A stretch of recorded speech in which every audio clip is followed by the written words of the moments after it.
There was a kingdom east of the Jordan that the children of Israel were warned never to speak of carelessly. The elders of that generation, the ones who had crossed the wilderness on bleeding feet, who had seen manna fall from the sky and water break out of stone, those elders would lower their voices when its name was mentioned at night. They did not whisper because they were afraid of a city. They whispered because they were afraid of a man. And not only of the man, but of what the man came from. They whispered because the kingdom of Bashan, in the years before Moses set his sandal on its eastern border, was ruled by the last living remnant of a race that the world had been trying, for centuries, to forget. His name was Og, King Og of Bashan. And the people who saw him with their own eyes did not describe him the way a chronicler describes a king. They described him the way a frightened child describes a thing standing at the foot of his bed in the dark. They said his shadow alone could darken a field of barley at noon. They said when he walked, the ground answered him, as though the earth itself recognized something older than the men who tilled it. They said his bed, the bed in which he laid his enormous body down at night, was made of iron. Not wood, not stone, iron, because no other material could bear his weight without splitting before morning. The travelers who passed through Rabbah of the Ammonites in the years that followed Og's death would be brought, almost as a dare, to look upon that bed.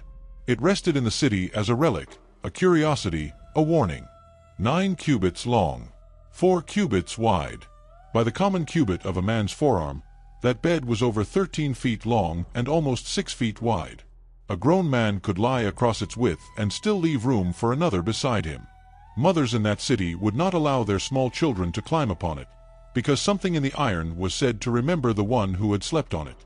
The metal was dark, almost black, pitted from age, and the corners had been hammered into the shape of horns. Travelers said that when the wind moved through the hall in which it was kept, the bed would hum, a low, slow hum, like a sleeping animal turning in its dream. And the people of that land, the Amorites, the Rephaim, the Anakim of the high places, would tell the visiting Hebrews, "You have come too late. You have come after he has fallen." But our grandfathers stood in his court, and our grandfathers said that when King Og spoke, the doves on the rooftops of his city would refuse to fly, because his voice carried something inside it that birds know how to fear. Now to understand the dread of King Og, we have to walk back, far back, into a chapter of human memory that the priests preserved with trembling hands. Long before Israel had a name, long before Abraham left Ur, the earth was different. There were men in the earth in those days, the old scroll said, and also after that. They were called the Nephilim. They were called the Anakim. They were called the Rephaim, the Zamzummim, the Emim. Different tongues gave them different names, but the people who lived under their shadow knew exactly what they were speaking of. They were speaking of giants. Not the giants of fairy tales. Not the giants of children's songs. They were speaking of beings whose ancestors, according to the most ancient writings, had not come purely from the line of Adam. The book of Genesis, in a single tremor of a verse, opens a door it does not close. The sons of God saw the daughters of men, that they were beautiful, and they took for themselves wives of all whom they chose. And from that union, the offspring were called the mighty men of old, the men of renown. Renown is a soft word in our tongue. In the tongue of the elders, it meant something else entirely. It meant that the whole earth knew their names, and the whole earth feared them. They built cities of basalt with stones so large that no animal known to man could have moved them. They walked through forests, and the trees bent away. They crossed rivers, and the rivers gave way to their feet. The men of those days, the ordinary sons of Adam, the farmers and the shepherds and the bronzesmiths, would gather their children inside their walls when night came and would not light the lamps too brightly, because the children of the Nephilim were said to be drawn to flame the way moths are drawn, and what came when they were drawn was not the curiosity of a child. And then came the flood, and the waters covered the earth. And the children of those unions were drowned in the deep, and their bones were buried under the silt of the new world. The story should have ended there. The earth should have been cleansed. But the writings, if you read them with patience, tell you something almost intolerable. They tell you that the giants came back. Whether through a hidden remnant, whether through a second descent, whether through a corrupted line preserved by some agreement no man could remember. The giants returned. And one of the lands where they returned to flourish was a country east of the Jordan, a country of black volcanic rock and forests of oak whose trunks were thicker than the bodies of cattle. That country was Bashan, and the king of that country was Og. The people who lived along the borders of Bashan in the days of Og spoke of him in 3 layers of fear. The first layer was the fear of his body. They said that when he stood at his full height, a man on horseback could not see his face, only the underside of his beard. They said that when he reached out his hand, his palm could cover the chest of a strong soldier as a man's palm covers a sparrow. They said that the cup from which he drank was the size of the basin in which a woman washed her newborn child. The second layer of fear was the fear of his line. They knew, the people of that region knew, that Og was not a man who had become large. Og was a man who had been born from a stock that should not have continued. He was, the chronicles say, of the remnant of the Rephaim. The Rephaim were the dread of the old world. They were said to be the descendants of those very mighty men of old, those whom the flood had failed, somehow, to entirely erase. And so Og was not a curiosity of nature. Og was, in the eyes of his neighbors, an open wound in the world, a place where the earth had failed to close over its old corruption, and where that old corruption still walked under a crown. The third layer of fear, and this is the one the elders did not speak of in the open air, was the fear of what Og worshipped. Bashan was famous for its bulls. Strong bulls. Black bulls. Bulls of a size that no other country in the region could produce. And the priests of Bashan, in their high places under the stars, did not offer these bulls to the God of heaven. They offered them to other names. Names that the mothers of Israel were forbidden to teach to their daughters. Names that, when carved into stone, were carved upside down so that the spirit they invited would not rise into the room of the living. The men who served Og did not pray. They negotiated. They negotiated with whatever it was that had given the Rephaim their height, their hunger, and their refusal to die. And in this kingdom, in the heart of this kingdom, there were 60 walled cities. 60. The chronicler who counted them twice and did not believe his own count and counted them a third time. 60 cities, all of them with walls so high that an arrow shot from the top would lose its strength before it reached the field below. Cities with iron gates. Cities with bars of iron. Cities whose foundations were laid on basalt blocks that no men of the surrounding nations could quarry. The names of those cities, when the Hebrews came to record them, were written down with the trembling care of men recording the names of tombs. Argob, Edrei, Ashtaroth, Salekah. 60 fortresses ruled by one man. 60 fortresses, and at the center of all of them, a hall, and in that hall, a bed of iron, and on that bed, every night, a king who slept the way a mountain sleeps, slowly, deeply, dreaming dreams that no human ought to dream. The travelers who came through Bashan in those years carried back stories that their wives would not allow them to repeat in front of the children. They said that when Og hunted, he did not hunt with a bow. He walked into the forest with his bare hands, and he came out carrying a stag across his shoulders the way a shepherd carries a lamb. They said that when he ate alone, in a chamber lit only by torches, because his appetite was such that even his own captains could not bear to watch. They said the bones he discarded were piled in a pit outside the eastern wall of his palace, and the pit was so deep that, even at noon, no light reached the bottom. Children would creep to the edge of that pit on a dare and then run home without speaking, because something in the air rising out of it made the heart of a child remember a fear it should not have known. But for all this, for all his height, for all his 60 cities, for all his bed of iron, Og had a problem. The problem walked toward him, slowly, year after year, from the south. The problem did not look like a problem at first. The problem looked like a tribe of dust-covered shepherds wandering through the desert. The problem looked like a people without a king, without a city, without a temple. The problem looked like nothing. But the problem carried, at its head, a flame inside a cloud. And the problem carried, at its heart, a covenant with the one name that the priests of Bashan had carved upside down so that it could not enter their rooms. The problem was Israel. And Israel was coming for Bashan. The watchmen of Edrei saw them first. They came down from the towers and reported to the captains, and the captains reported to the king. Israel had crossed the Arnon. Israel had defeated Sihon, king of the Amorites, the neighbor and ally of Og. Sihon was no small man. Sihon had been a king of cities. And Sihon now was bones in the field, his army scattered, his land taken, his memory already passing into the songs of the conquerors. The captains of Bashan, when they reported this, did not lift their eyes to King Og's face. They reported to his knees. And it is said that King Og laughed. Not loudly, slowly, the way a great fire laughs when it is fed dry wood. And he rose from his iron bed, and he gathered all his people, all the men of his 60 cities, and he marched out to meet Israel at a place called Edrei. The night before the battle, the people who lived in the surrounding villages did not sleep. They climbed onto their roofs, and they watched the campfires of Bashan stretch from one horizon to the other, more campfires than the stars, and they watched the campfires of Israel small and quiet beyond the river. And they said to one another, "Tomorrow this small people will be erased. Tomorrow the dust of these shepherds will be scattered, and Bashan will rise even greater, and our king will return to his iron bed, and his sleep will be heavy, and we will pay him our tributes, and our daughters will be hidden, and our sons will be drafted, and the world will go on as the world has gone on under the Rephaim since the days our grandfathers refused to remember." But there was, that night, an old prophet living in a tent on the eastern hills of Israel's camp. And it is told that Moses came to him, troubled, because Moses had seen Og from a distance with his own eyes, and the sight had moved Moses, the same Moses who had stood before Pharaoh and the burning bush and the parted sea. The sight had moved Moses to a stillness he had not known since the desert of Midian.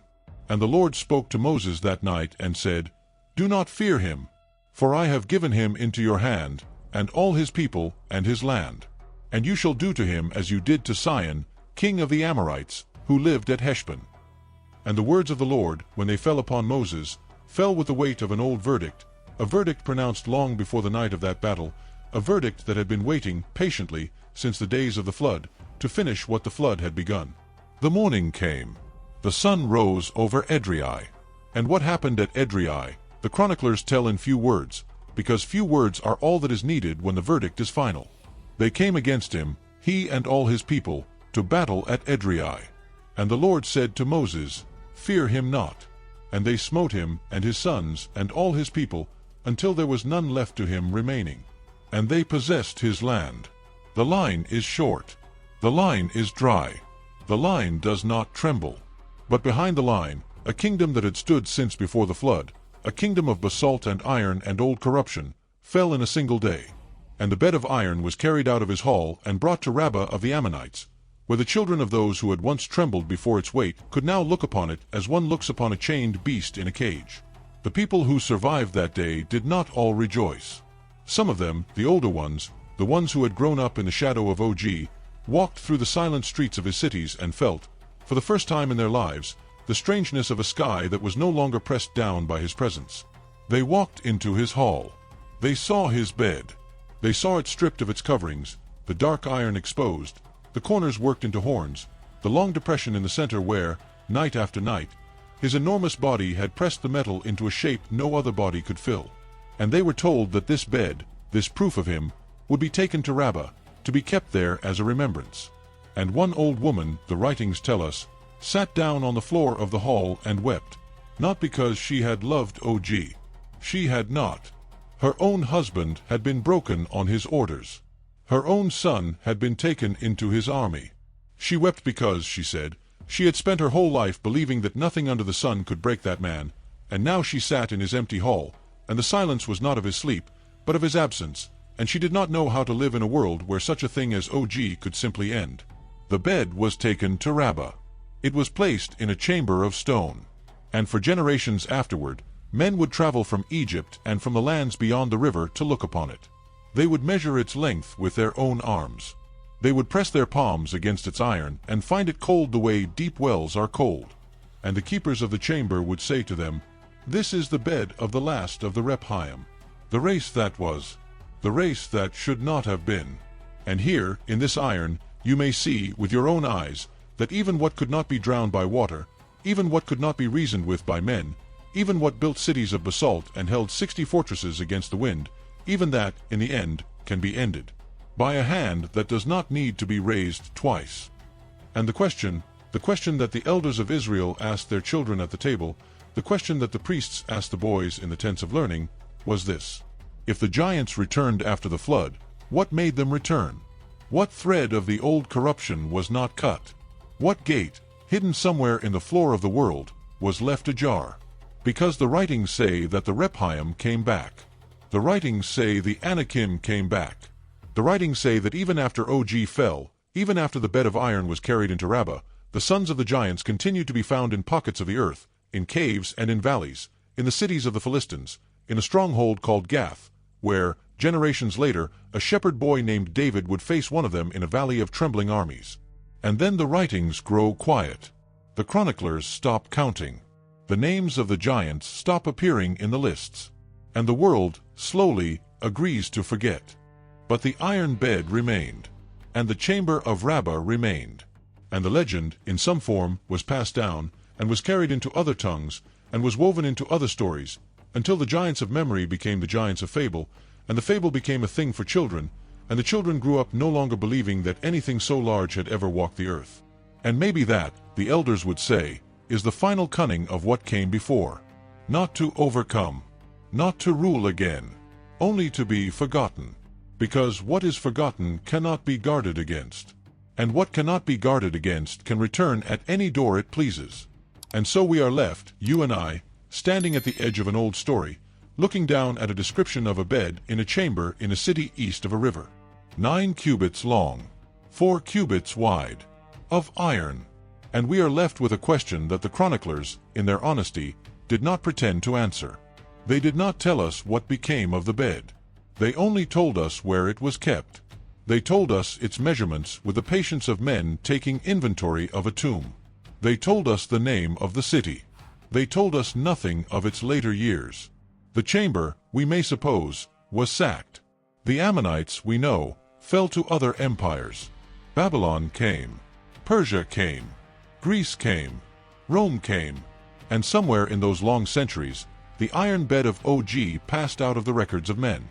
Whether it was melted down by a foreign smith who did not know what he held in his fire. Whether it was buried under the rubble of a fallen wall. Whether it was carried away on a ship that sank in a storm none of us were present to witness. The bed is gone. But the verses are not gone. The verses remain. And the verses, when they are read aloud in a quiet room, still carry the weight of the metal they describe. Sit, for a moment, with what the elders sat with. They lived in a world where their grandfathers had met one of these. They lived in a world where the marks of their cities were still on the eastern hills. They lived in a world where the sons of the giants were not legend but neighbor. And they lived in the long evening after that world ended, when the iron bed was an exhibit, and the kingdom was a memory, and the sky was no longer pressed down by the breath of a being whose breath should not have been. They lived in our position, only closer. They were the ones for whom the question was not, did this happen? They were the ones for whom the question was, why was this allowed to happen, and why was it allowed to end, and what does it mean that the same hand which permitted the giants to return also raised a small people out of the desert to put an end to the last of them with one morning of battle at Edrei? The answer, the elders would say, has nothing to do with size. The answer has nothing to do with iron. The answer is that there is a hand that decides what walks upon the earth and for how long.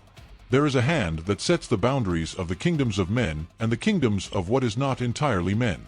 There is a hand that opened the deep in the days of Noah, and a hand that closed it. There is a hand that allowed the Rephaim to return, and a hand that ended them at Edrei. And the hand is the same hand. And the hand has a name. And the name is the name that the priests of Bashan carved upside down so that it could not enter their rooms. They were right to fear it. They were only wrong about what fear of it could accomplish. Fear of that name, when it is reverence, is the beginning of wisdom. Fear of that name, when it is rebellion, is the beginning of becoming a story told in the dark by old women who have outlived their kings. And so the bed lies, somewhere, perhaps under the sand of a country we cannot enter, perhaps melted into the gates of a city whose name we do not know, perhaps still resting, intact, in a chamber sealed by an earthquake 900 years before our great-grandfathers were born.